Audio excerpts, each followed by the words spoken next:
ഏത് അവസ്ഥയിലാണെങ്കിൽ പോലും ഷായിക്ക് എനിക്കൊരു വേഷം കൊടുക്കണം. അപാരനായ ഒരു നടനാണ്. ഉത്രാടൻ നക്ഷത്രത്തെക്കുറിച്ചാണ് ഇനി പറയാനുള്ളത്. ഓണക്കാലമാണ് അല്ലേ, ഉത്രാട രാത്രികൾ വരുവാണ്. നമസ്കാരം. ഒരാളൊരു വിവാഹം കഴിക്കുന്നു. വിവാഹം കഴിക്കുന്നതിന് മുമ്പ് സ്വപ്നങ്ങൾ ഉണ്ടാകുന്നു. താൻ വിദേശത്ത് പോയി പണമുണ്ടാക്കുന്നു. തനിക്ക് മനസ്സിന് ഇഷ്ടപ്പെട്ട ഒരു പെൺകുട്ടിയെ വിവാഹം കഴിക്കുന്നു. അവളുമായിട്ടുള്ള ജീവിതം സ്വപ്നം കാണുന്നു.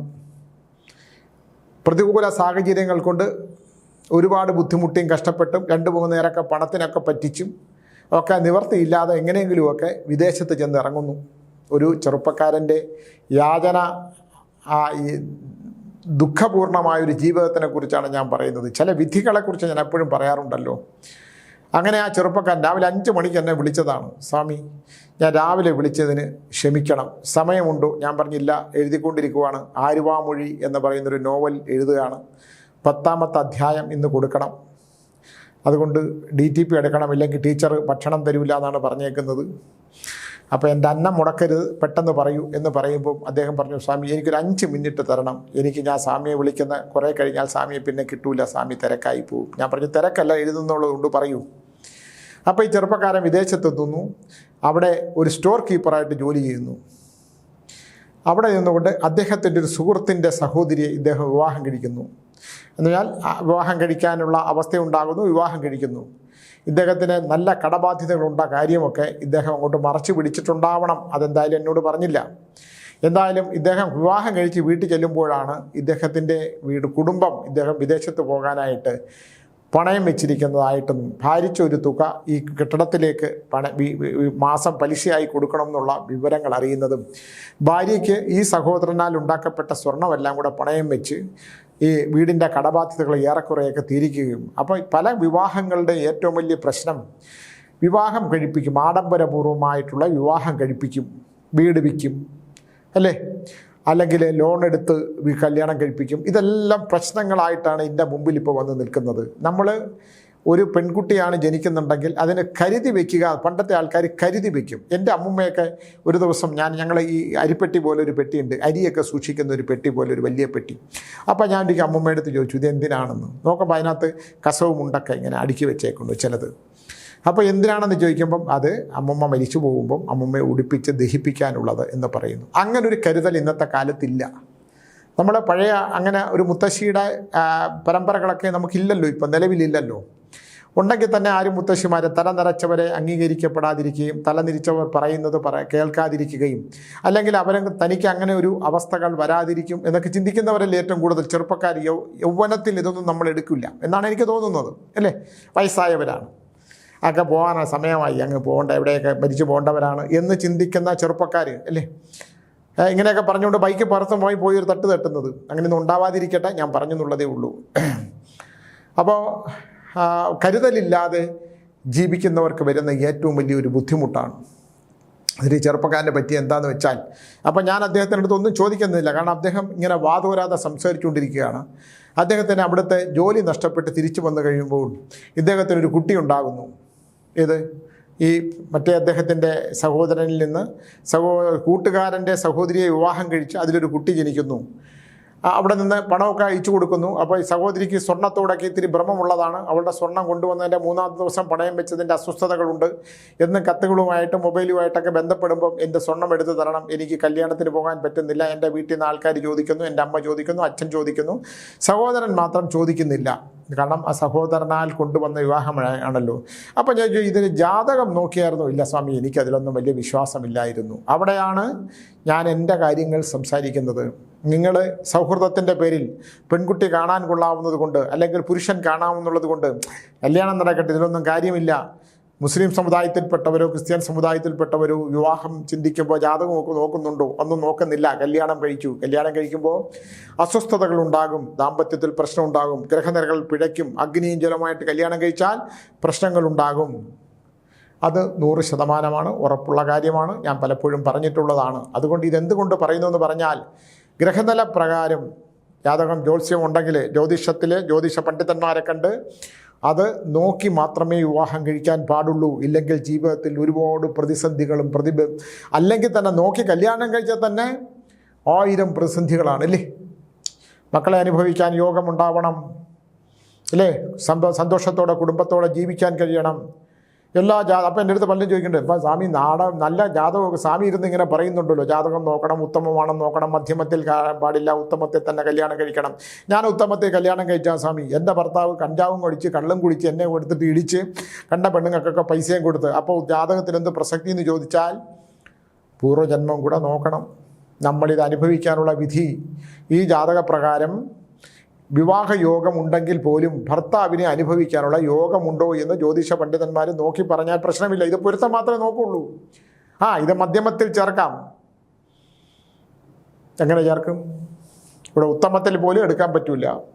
ഉത്തമത്തിൽ എടുത്താൽ തന്നെ പൂർവ്വജന്മ ദോഷങ്ങളെല്ലാം ഒരാളുടെ ഗ്രഹനില പിഴച്ചു നിൽക്കുമ്പോൾ വിവാഹം കഴിച്ചാൽ ഉണ്ടാകുന്ന പ്രശ്നങ്ങൾ ഇവിടെ പല ജ്യോതിഷ പണ്ഡിതന്മാരും ഉത്തമത്തിൽ എഴുതി കൊടുക്കുന്ന, ഞാനിവിടെ മുരിപ്പാലത്തരി മാടന്തമ്പുര ക്ഷേത്രത്തിൽ ഉത്തമത്തിൽ ചേർത്ത പല ഗ്രഹങ്ങൾ നോക്കുമ്പോൾ അടുത്ത് വയ്ക്കാൻ പോലും പാടില്ല. എന്തിനാണ് ഇവരിങ്ങനെ ചെയ്യുന്നതെന്ന് എനിക്കറിയാൻ വയ്യ. 100-500 രൂപയ്ക്ക് വേണ്ടി ഇത് ചെയ്യരുതെന്നാണ് എൻ്റെ അഭിപ്രായം. എല്ലാവരുമില്ല, 2% ആൾക്കാർ പൂജയ്ക്കും 500 രൂപയ്ക്കും വേണ്ടിയിട്ട് ജ്യോതിഷത്തെ ഇങ്ങനെ തലകുത്തനെ മറിച്ചിങ്ങിടും. അതുകൊണ്ടുണ്ടാകുന്ന ദോഷങ്ങൾ വളരെ വളരെ വളരെ വലുതാണ്. നമ്മുടെ കയ്യിൽ നിൽക്കില്ല, വിധിയെ പിടിച്ചു കെട്ടാൻ പറ്റൂല. അത് കടിഞ്ഞാണില്ലാത്തൊരു കുതിരയാണ്, അതിങ്ങനെ ഒരു പോക്കാണ്. അപ്പോൾ അതുകൊണ്ട് നമ്മളെ കടിഞ്ഞാൻ കയ്യിലുള്ളതാണ്. കടിഞ്ഞാൻ കയ്യിലുള്ള വിധികളിലാണെങ്കിൽ പിടിച്ചാൽ അവിടെ നിൽക്കും. പ്രാർത്ഥനകൾ കൊണ്ട്, ഗ്രഹനിലകളുടെ ശക്തി കൊണ്ട് ഒക്കെ നമുക്ക് പിടിച്ചു നിർത്താൻ സാധിക്കും. എന്തായാലും ഈ ചെറുപ്പക്കാരൻ്റെ ഇപ്പോഴത്തെ പ്രശ്നം എന്താണെന്ന് ചോദിച്ചാൽ, അത് ഭാര്യയ്ക്ക് ഒരു മകനുമുണ്ട്. സഹോദരൻ പറഞ്ഞു, നിനക്ക് അവിടെ നീ ജീവിതത്തിൽ ബുദ്ധിമുട്ടാണ്, നിൽക്കാൻ പറ്റില്ലെങ്കിൽ നീ പോരെ, എനിക്ക് 2 മക്കളുണ്ട്, അത് 3 മക്കളായിട്ട് ഞാൻ നോക്കിക്കോളാം, നിന്നെ കാര്യം ഞാൻ നോക്കിക്കോളാം എന്നാ സഹോദരൻ പറഞ്ഞു. അപ്പോൾ അവൾ പോവുകയാണ് സ്വാമി എന്നെ ഇട്ടിട്ട്. അതുപോലെ ഇന്ന് വേറെ ആളൂടെ വിളിച്ചു, പണമില്ലാതെ വന്നപ്പോൾ ഭർത്താവിനെ വേണ്ടാത്തൊരു ഭാര്യ. ഞാൻ പറഞ്ഞു, പോയി ജീവിച്ചിട്ട് പോട്ടെ, അല്ല ഇപ്പം എന്ത് ചെയ്യാനാണ്? പണമില്ലാതെ വരുമ്പം, ജീവിതത്തിൽ ഒരാൾക്ക് ജോലിയില്ലാതെ വരുമ്പോൾ ആരോഗ്യ പ്രശ്നങ്ങൾ ഉണ്ടാകുമ്പം എന്താ അങ്ങനെയല്ലേ? ഒരാൾ വിവാഹം കഴിക്കുന്നത് ഒരുമിച്ച് ജീവിക്കാൻ വേണ്ടിയിട്ട് കല്യാണം കഴിക്കുമ്പോൾ ഒരാൾക്ക് വയ്യാതെ വന്നാൽ, ഒരാൾക്ക് ബുദ്ധിമുട്ടുകൾ വന്നാൽ, ശാരീരികമായിട്ടുള്ള മാനസികമായിട്ടുള്ള ബുദ്ധിമുട്ടുകൾ വന്നാൽ ആ കൂടെയുള്ള ഭാര്യ നോക്കണം. നോക്കിയില്ലെങ്കിൽ വരാൻ പോകുന്ന 7 ജന്മങ്ങളിൽ അതിൻ്റെ ഫലങ്ങൾ അനുഭവിക്കേണ്ടി വരും. വളരെ വളരെ വലിയ കാര്യമാണ്. ഞാൻ ഇന്നിപ്പം ഇങ്ങോട്ട് ഇറങ്ങാൻ നേരത്തെ തന്നെ നമ്മുടെ നടൻ സായികുമാർ വിളിച്ചു. സായി എൻ്റെ സുഹൃത്താണ്. ബിന്ദു പണിക്കരെ കല്യാണം കഴിച്ചു. അവർ തമ്മിൽ ആരോഗ്യ പ്രശ്നങ്ങളുണ്ടെങ്കിലും അവർ ഒരുമിച്ച് ജീവിക്കുന്നു. അവർ പരസ്പരം അവരുടെ ആരോഗ്യ പ്രശ്നങ്ങൾ കൈകാര്യം ചെയ്ത് പരസ്പരം തണലായും താങ്ങായും ജീവിക്കുന്നു എന്ന് ഈ അടുത്ത കാലത്ത് ഒരാൾ എന്നോട് പറഞ്ഞു. എനിക്ക് വളരെ ഇഷ്ടമുള്ളൊരു നടനാണ്, അപാര റേഞ്ചുള്ളൊരു നടനാണ്. എനിക്ക് എൻ്റെ അനന്തഭദ്രത്തിൽ അദ്ദേഹത്തിനൊരു വേഷം കൊടുക്കാൻ പറ്റിയിട്ടില്ല, രുദ്രസിംഹാസനത്തിലും വേഷം കൊടുക്കാൻ പറ്റിയിട്ടില്ല. ഇനി ഏതെങ്കിലും സിനിമയുണ്ടെങ്കിൽ ഏത്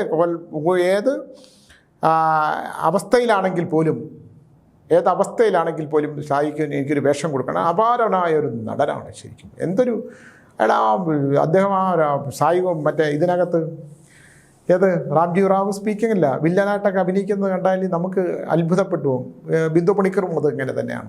നല്ല അങ്ങനെയുള്ളൊരു ജീവിതം. നമ്മൾ പ്രശ്നങ്ങളൊക്കെ കാണും ജീവിതത്തിൽ, ദാമ്പത്യത്തിൽ പ്രശ്നങ്ങളും പ്രതിസന്ധികളും ഇല്ലെങ്കിൽ പിന്നെ ജീവിതമുണ്ടോ? ജീവിതമില്ല. ജീവിതം എന്ന് പറയുന്നത് അങ്ങനെയാണ്. ഇപ്പോൾ നമ്മളൊരു പ്രപഞ്ചത്തെ എടുത്താൽ ഇടിയും മഴയും കൊടുങ്കാറ്റും അല്ലേ, ഉരുൾപൊട്ടലും ഒക്കെ ഉള്ളതാണ് ജീവിതം. പ്രപഞ്ചത്തിൽ തന്നെ ഉണ്ടാകുന്ന പോലെയാണ് മനുഷ്യൻ്റെ ജീവിതത്തിലും. അപ്പം പരസ്പരം 2 പേരും താങ്ങായി ജീവിക്കുമ്പോഴാണ് ജീവിതം അല്ലേ. ഞാനിന്ന് ഇങ്ങോട്ട് വന്നപ്പോൾ എന്നെ വിളിച്ചായിരുന്നു, വെറുതെ വിളിച്ചതാണ്. കുറേ കാലമായി വിളിച്ചിട്ട്. പണ്ട് ഞാൻ ഈ കേരള തിയേറ്റേഴ്സിന് നാടകവും എഴുതുന്ന കാലഘട്ടത്ത് അന്ന് സായി സിനിമയിലേക്ക് വന്നു. രാംജി റാവിൻ്റെ സമയമാണെന്ന് തോന്നുന്നു. അന്ന് റിഹേഴ്സൽ ക്യാമ്പിൽ വെച്ചാണ് ഞാൻ അവസാനം കണ്ടത്. പിന്നെ ഞാൻ സായിയെ കണ്ടിട്ടില്ല. ഇടയ്ക്കെപ്പോഴും എന്നെ വിളിച്ചിരുന്നു എന്തോ കാര്യത്തിനകത്ത്. അപ്പോൾ അവരിപ്പോഴും ദൈവം അവർക്കെല്ലാം ആരോഗ്യവും കൊടുക്കട്ടെ, എല്ലാ ശക്തിയും കൊടുക്കട്ടെ, അവർക്ക് ഇനിയും സിനിമയിൽ നിറഞ്ഞു നിൽക്കാൻ പറ്റട്ടെ. 2 പേരും കഴിവുള്ള പ്രതിഭകളാണ്, അവരുടെ മക്കളും ഒക്കെ അത് തന്നെ. അപ്പം അങ്ങനെ താങ്ങായിട്ടും തണലായിട്ടും ജീവിക്കണം. ആരോഗ്യം ആർക്കാണെങ്കിലും എപ്പോഴും വേണമെങ്കിലും മോശമാകാം അല്ലേ. ഇന്നലെ നടൻ ലക്ഷ്മി മോഹനെക്കുറിച്ച് പറഞ്ഞത് ഒരുപാട് അഭിപ്രായ വ്യത്യാസങ്ങളൊക്കെ ഉണ്ട്. ഒരുപാട് അഭിപ്രായ വ്യത്യാസങ്ങളുണ്ട്. മോഹനെക്കുറിച്ചുണ്ട്, ലക്ഷ്മിയെക്കുറിച്ചിട്ടുണ്ട്, നോക്കിയതുകൊണ്ട് അങ്ങനെ. അതിപ്പോൾ നമ്മുടെ സിനിമാ ലോകത്താണെങ്കിൽ ഇപ്പോൾ യൂട്യൂബ് ചാനലുകളൊക്കെ വളരെ ശക്തമായതുകൊണ്ട് ജനങ്ങൾക്ക് അത് ഇഷ്ടപ്പെട്ട തരത്തിലേക്കൊക്കെ വാർത്തകളൊക്കെ ഒടിച്ച് പറിച്ചൊക്കെ എന്തെങ്കിലുമൊക്കെ പറയും. പക്ഷേ യഥാർത്ഥ ജീവിതത്തിനെക്കുറിച്ച് അത് അനുഭവിക്കുന്നവർക്ക് മാത്രമേ അറിയാൻ പറ്റുള്ളൂ. അദ്ദേഹം വൃദ്ധസദനത്തിലാണ്. നമ്മുടെ മലയാള സിനിമയിൽ ഒരുപാട് പേര് വൃദ്ധസദനത്തിലോട്ട് പോയിട്ടുണ്ട്. ഉണ്ടായിരുന്ന കാലത്ത് ആരോഗ്യമുണ്ടായിരുന്ന കാലത്ത്, സമ്പത്തുണ്ടായിരുന്ന കാലത്ത് അത് കരുതി വയ്ക്കാതെയും അല്ലെങ്കിൽ ആരോഗ്യം നശിക്കുന്ന കാര്യത്തിലുള്ള കർമ്മങ്ങളൊക്കെ ചെയ്ത് അതില്ലാതെ വരികയൊക്കെ ചെയ്യുന്ന ഒരുപാട് പേരുണ്ട്. പക്ഷേ ദൈവഹിതം, ദൈവത്തിൻ്റെ അനുഗ്രഹം. ഇപ്പോൾ സായിയൊക്കെ എനിക്ക് വളരെ ഇഷ്ടമാണ്. അദ്ദേഹത്തിന് എല്ലാവിധ ആരോഗ്യപരമായിട്ടുള്ള കഴിവുകളും ഇനിയും മലയാള സിനിമയിൽ ശക്തമായ വേഷങ്ങൾ ചെയ്യാൻ അവർക്ക് രണ്ടുപേർക്കും, ബിന്ദു പണിക്കർക്കും ഉണ്ടാകട്ടെ എന്ന് ഞാൻ പറഞ്ഞു. ഞാൻ ഇങ്ങോട്ട് ഉണ്ടാകട്ടെ എന്ന് ഞാൻ പ്രാർത്ഥിക്കും. കാരണം അവരൊക്കെ മലയാള സിനിമയിൽ നിറഞ്ഞു നിൽക്കേണ്ടതാണ്. അപാരമായ കഴിവുള്ളവരും ദൈവാനുഗ്രഹമുള്ളവരുമാണ് ആ കുടുംബത്തിലുള്ള. ഞാൻ പണ്ട് സായി ആ സിനിമയിൽ അഭിനയിച്ച് കഴിഞ്ഞതിന് ശേഷം കരുനാഗപ്പള്ളിയിലാണ് വീട്. ഞാൻ വീട്ടിൽ പോയിട്ടുണ്ട്. വീട്ടിൽ പോയി ഭക്ഷണമൊക്കെ കഴിച്ചിട്ടുണ്ട്. അദ്ദേഹത്തിൻ്റെ അളിയനുണ്ടായിരുന്നു, ശോഭ എന്ന് പറയുന്ന അടിയുണ്ടല്ലോ, സഹോദരി ശോഭ, ബലൂൺ സിനിമയിലെ നായികയായിരുന്നു. ശോഭ ചേച്ചിയുടെ സഹോദരനുണ്ട് മോഹൻകുമാർ, കരുനാഗപ്പള്ളി മോഹൻകുമാർ. അദ്ദേഹം എൻ്റെ 2 നാടകത്തിൽ അഭിനയിച്ചിട്ടുള്ള ആളാണ്. അത് നല്ല നടനായിരുന്നു. അവരുടെ മക്കളൊക്കെ ഇപ്പോൾ ഉണ്ടല്ലോ, അനുമോഹനൊക്കെ ഇപ്പോൾ സിനിമയിലുണ്ട്. പുതിയ കുട്ടികളെയൊന്നും എനിക്കറിയത്തില്ല. പക്ഷെ അങ്ങനെയുള്ള ഒരു കലാപരമായ കുടുംബത്തിൽ പരസ്പരം താങ്ങും തണലുമായി ജീവിക്കുമ്പോൾ മാത്രമാണ് ജീവിതം ഉണ്ടാകുന്നത്. അല്ലേ? ആർക്ക് രോഗങ്ങൾ എപ്പോൾ വേണമെങ്കിലും വരാം. അല്ലേ? കരുത്തരായി നിൽക്കുന്നവരെപ്പോൾ വേണമെങ്കിലും വീഴാം. ഇതൊക്കെ ഈശ്വരൻ്റെ കയ്യിലാണ്. ഈശ്വരൻ്റെ പൂർവ്വജന്മാർജിതമായിട്ടുള്ള ചില ദുരിതങ്ങൾ വന്നു ചേരണം. നമ്മൾ പ്രതീക്ഷിക്കാതെയാണ് ജീവിതത്തിൽ വന്നു ചേരുന്ന ഒരുപാട് ദുരിതങ്ങൾ, ഒരുപാട് കാര്യങ്ങളുണ്ട്. ഞാൻ എൻ്റെ മുമ്പിൽ വരുന്ന ഓരോ കാര്യങ്ങൾ, ഞാൻ ഈ അടുത്ത കാലത്ത് വളരെ നന്നായി ചിത്രം വരയ്ക്കുന്ന ഒരാളെ ഞാൻ കണ്ടു. എൻ്റെ കാലത്ത് എൻ്റെ ചിത്രമൊക്കെ എന്നെ സുനിന്നും കുട്ടാന്നൊക്കെ വിളിക്കും. എന്നെ സുനി ഒരു പടം വരയ്ക്കാൻ ഒരു പേപ്പർ എടുത്ത് എന്നെ ഇങ്ങനെ ഇരുത്തി ഞാനപ്പോൾ ഇങ്ങനെ നിന്ന് കൊടുക്കും. ഒരു പടം ഇങ്ങനെ കരാറാണ് നോക്കുമ്പം എന്നെപ്പോലെ തന്നെ ഇരിക്കും. വളരെ അത്ഭുതകരമായൊരു മനുഷ്യനാണ്. ഈ അടുത്ത കാലത്ത് ഒരു ദിവസം എന്നെ വിളിച്ചു. അപ്പോൾ അദ്ദേഹത്തിൻ്റെ ശബ്ദത്തിൽ തന്നെ വ്യത്യാസമുണ്ട്. എന്നെ ഈ ശബ്ദം എവിടെയെങ്കിലും കേട്ടിട്ടുണ്ടോ? അപ്പോൾ അയ്യോ, ഞാൻ പറഞ്ഞില്ല, എനിക്ക് മനസ്സിലാകുന്നില്ല. ഒന്ന്, എൻ്റെ പ്രായം. 2, ഞാൻ കുറേ കാലമായിട്ട് ഈ സമൂഹത്തിൽ വിട്ട് മറ്റൊരു വഴി യാത്ര ചെയ്യുന്നതുകൊണ്ട് എനിക്ക് പഴയ എൻ്റെ കുട്ടിക്കാലത്തും എൻ്റെ യൗവനത്തിലും ഉള്ള ഒരാളെയും എനിക്ക് തിരിച്ചറിയാൻ പറ്റുന്നില്ല. ഒന്ന് പറയൂ ആരാന്ന് ചോദിച്ചപ്പം ഞാൻ അദ്ദേഹത്തിൻ്റെ പേര് അദ്ദേഹം പറഞ്ഞപ്പോൾ ഞാൻ നടുങ്ങിപ്പോയി. ശരിക്കും ഞാൻ ചോദിച്ചു, എന്ത് പറ്റി? അല്ല, എനിക്ക് ചെറിയ ആരോഗ്യ പ്രശ്നങ്ങളുണ്ട്, എനിക്കൊന്ന് കാണണം എന്നുണ്ടല്ലോ എന്ന് പറഞ്ഞു. ഞാൻ ചെന്നു. ശരിക്കും ചെല്ലുമ്പോൾ ഒരു കാഴ്ച, അതിസുന്ദരനായ മനുഷ്യനാണ്. നല്ലവണ്ണം ചിത്രങ്ങൾ വരയ്ക്കുന്ന ആളായിരുന്നു. അദ്ദേഹത്തിന് വരയ്ക്കാൻ വയ്യ. അദ്ദേഹത്തിൻ്റെ ഒരു വശം തളർന്നുപോയി. ഒരു ചിത്രകാരനെ സംബന്ധിച്ചിടത്തോളം അദ്ദേഹത്തിന് എന്താണ്, നല്ല ക്യാൻവാസ് പടം വരയ്ക്കുന്ന മനുഷ്യനാണ്. അതിമനോഹരമായി പടം വരയ്ക്കുന്ന, പ്രകൃതിയൊക്കെ അതേപോലെ വരച്ചിങ്ങനെ പെയിൻ്റ് എടുത്തിങ്ങനെ വരച്ചു കഴിഞ്ഞാൽ നമ്മൾ തന്നെ ഞെട്ടിപ്പോകുന്ന തരത്തിലുള്ള പടങ്ങൾ വരയ്ക്കുന്ന ആ മനുഷ്യൻ്റെ ഒരു വശം ദൈവം തളർത്തിക്കളഞ്ഞു. ഒരു മകളുള്ളത്, ഒറ്റ മകളേ ഉള്ളൂ.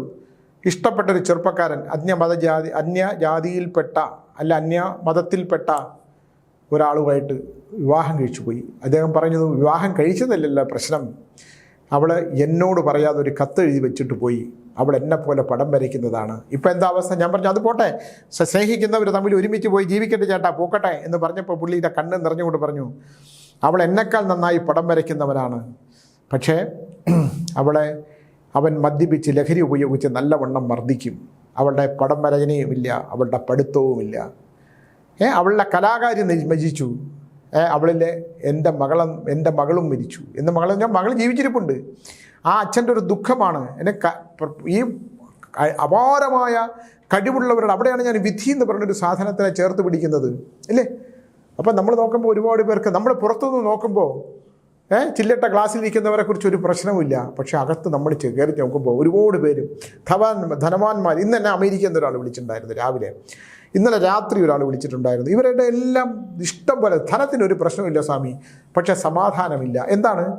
എല്ലാവരും അവരവരുടെ ഇഷ്ടത്തിന് പോയൊക്കെ ജീവിക്കുന്നു. എൻ്റെ ഭാര്യ മരിച്ചുപോയി, ഞാൻ മാത്രമേ ഉള്ളൂ.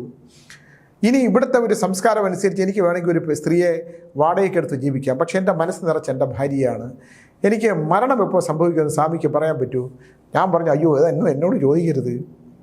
മരണം ഈ ചോദിക്കുന്ന എനിക്കെപ്പോൾ സംഭവിക്കുന്നത് പോലും എനിക്ക് പറയാൻ പറ്റില്ല. ഇതൊരിക്കലും അങ്ങനെ ചിന്തിക്കരുത്. തനിക്ക് ഇഷ്ടം പോലെ ധനമുണ്ട്, യാതൊരുവിധ ലൈബിലിറ്റികളും ഇല്ല, പ്രശ്നങ്ങളില്ല. പെൺമക്കളുണ്ടായിരുന്നു, 2 പേരും കെട്ടി നല്ലതായിട്ട് ജോലി ചെയ്ത് ജീവിക്കുന്നു. അവർ മറ്റൊരു സ്ഥലത്താണ്, ഒരു പ്രശ്നങ്ങളുമില്ല. ആഴ്ചയിലൊരിക്കൽ വിളിക്കും.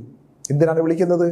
അച്ഛൻ ജീവിച്ചിരിപ്പുണ്ടോ എന്നറിയാൻ വേണ്ടിയാണോ എന്ന് എൻ്റെ സംശയം. കാരണം എൻ്റെ അനുഭവങ്ങൾ വെച്ച് പറയുമ്പോൾ ഞാൻ പറയും, അച്ഛൻ ജീവിച്ചിരിപ്പുണ്ടോ, അതോ ഫോൺ എടുത്തില്ലെങ്കിൽ അച്ഛൻ്റെ ശവദാഹത്തിന് പറയണമല്ലോ, ഇത്ര ദൂരെ നിന്ന് വണ്ടി ഓടിച്ച്.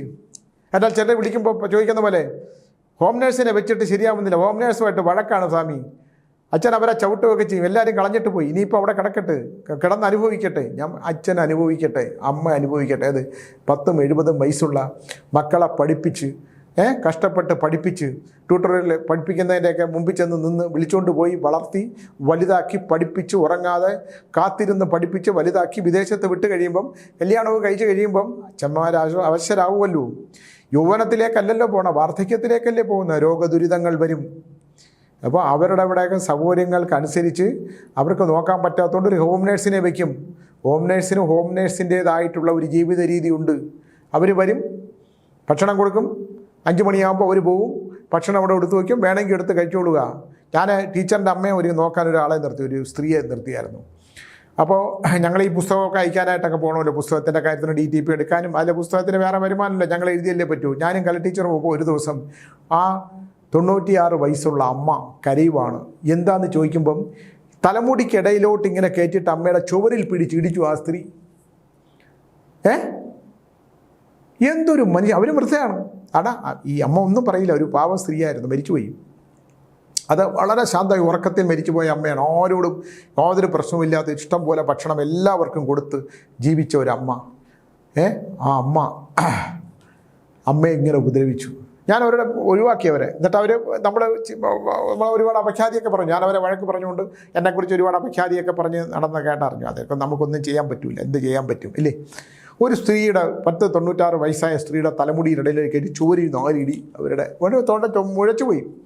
അപ്പോൾ ഞാൻ അവരോട് ചോദിച്ചു, നിങ്ങൾ എന്തിനാണ് ഇടിച്ചതെന്ന്. അവിടെ അവർ പൊട്ടിക്കരഞ്ഞുകൊണ്ട് അവർ വേറൊരു കഥ പറയും, ഞാൻ ഇത് അറിഞ്ഞിട്ട് പോലും ഇല്ല. അപ്പോൾ ഹോം നേഴ്സുകാർ മോശം എന്നല്ല, നല്ലവണ്ണം നോക്കുന്ന ഒരാളുണ്ട്. പിന്നെ ഞങ്ങളവിടെ നിന്ന് ബിന്ദു എന്ന് പറഞ്ഞൊരു ഒരു ഹോം നേഴ്സ്, ഒരു സ്ത്രീ ഉണ്ടായിരുന്നു. അവർ അമ്മയെ പൊന്നുപോലെ നോക്കി അമ്മയുടെ കൂടെ കിടന്ന്. ഞാൻ പറഞ്ഞു, ഇന്ന് രാത്രി അമ്മ പോകുന്ന ദിവസമാണ്, അതുകൊണ്ട് ബിന്ദു ഒന്ന് നോക്കിക്കോണമെന്ന് പറഞ്ഞ് ആ അമ്മയുടെ കൂടെ കിടന്നുറങ്ങി. ബിന്ദു അമ്മയുടെ കൂടെ കിടന്നുറങ്ങി. ആ രാത്രിയാണ് അമ്മ മരിച്ചത്. ഇപ്പോൾ 2 ദിവസം മുമ്പ് ബിന്ദു വിളിച്ചിരുന്നു എന്നെ. കുറേ കാലം 4-5 വർഷമായി. അപ്പോൾ ഇങ്ങനെയുള്ള നല്ല മനുഷ്യരുടെ ഇടയിലുണ്ട്. അതിൻ്റെ ഇടയിലാണ് ഇത്രയിലുള്ള ദുഷ്ടശക്തികൾ, നന്മയില്ലാത്ത. അവരെ നോക്കുമ്പോൾ അവരുടെ മക്കളും കൊച്ചുമക്കളൊന്നും അവരെ നോക്കാത്തതുകൊണ്ട് ഗതികേട് കൊണ്ട് ജോലിക്ക് വന്നതാണ്. അപ്പോൾ ഹോം നേഴ്സിൻ്റെ പരിചരണം എത്ര ഉത്തമത്തിലെടുത്താലും ചിലർക്ക് പ്രശ്നങ്ങളുണ്ടാകും. അതുകൊണ്ട് വിദേശത്തുള്ള മക്കൾ എന്ത് ചെയ്യണം? അച്ഛനമ്മമാരെ ഒന്ന് വിളിക്കുകയും, ദിവസം ഒരു നേരം ഒന്ന് വിളിക്കുന്നതിന് വല്ല ബുദ്ധിമുട്ടുണ്ടോ?